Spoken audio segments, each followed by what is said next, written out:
I was studying a document when my attention was nagged by some difference outside the printed paper.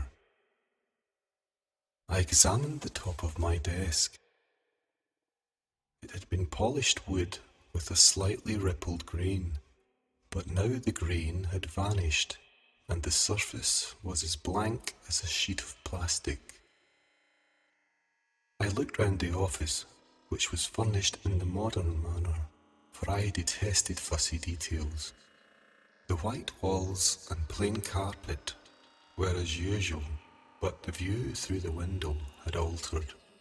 What had been a typical street in the business centre of an old-fashioned industrial city, a street of elaborately carved and pillared facades, was now bordered by blank surfaces punctured by rectangular holes. I saw at once what was happening. Not content with showing itself in poorer materials than it kept for others, reality was economizing further. Where I had once seen irrelevant details and colours, I saw none at all. Stone, wood, and patterned surfaces became plain surfaces. The weaves of cloths were indistinguishable, and all doors looked flush-panelled. Yet I did not feel ill-treated, for there was still enough outer reality for me to work with, and in some ways I could work better. On entering a room of employees, before this I usually had to look at several before recognising the one I wanted, which wasted time, especially if I felt obliged to smile or nod at the men I noticed first.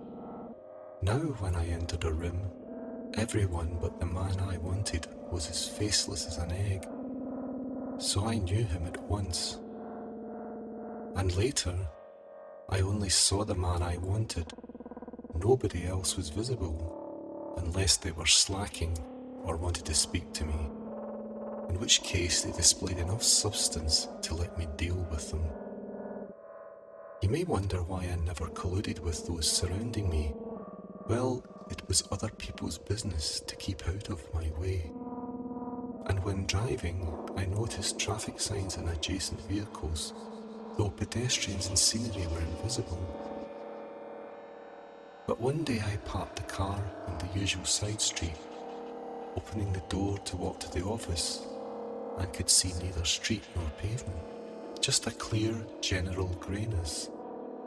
And leading through it to the dim silhouette of my office, there were no other buildings, a line of solid pavement-coloured stepping stones, each the size and shape of the sole of my shoe.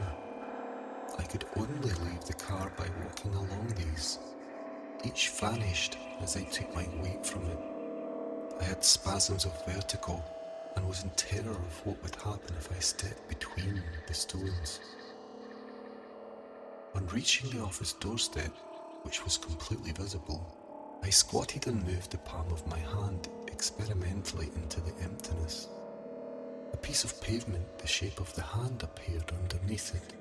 Simultaneously, 3 clerks solidified around me, asking if I felt unwell.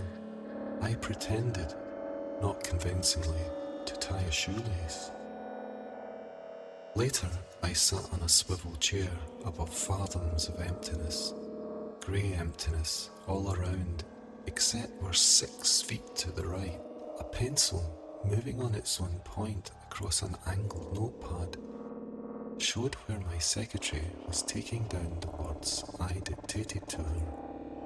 My right hand felt as if it rested on my knee, but I could see nothing but the dial of the wristwatch. At 5:30, a line of carpet-coloured stepping stones appeared, which released me from the chair. But walking on them was hard, for I could no longer see my feet, and when I reached the end, instead of the linoleum-coloured stepping stones of the lift floor, I saw nothing. The emptiness before and behind was total and complete. I saw nothing, heard nothing, and felt nothing but the soles of my feet pressing the floor under them. Suddenly I was too tired and angry to continue.